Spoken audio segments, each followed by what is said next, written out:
د کابل جلال آباد مهمه او ګڼکارېدونکې لار چې د لغمان ولایت اړوند د رونټې تونل ته نږدې د غره د ښویېدو له امله په موقتي ډول تړل شوې وه، د ټولو نقلیه وسایطو پر مخ پرانستل شوه.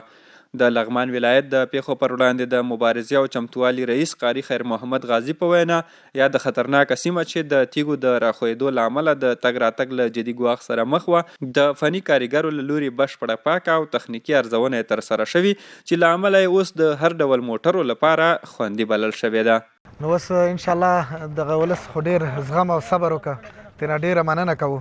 نن نه وروسته به انشاءالله لاره مکمل ډول باندې 40 ساعته خلاصې ترافیک په مخ باندې هغه کوم مشکلات چې لاره به نیم ساعت خلاصه وه نیمه بنده وه، هغه مشکلاتونه الله جل شانه موږ مکمل خلاص کړلو. په آینده کې هم د الله تعالی څخه بس دعا او امید لرو چې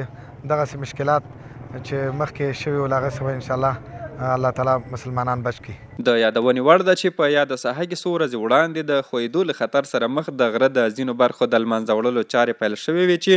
د یوې اونۍ په ترڅ کې پای ته ورسېدې.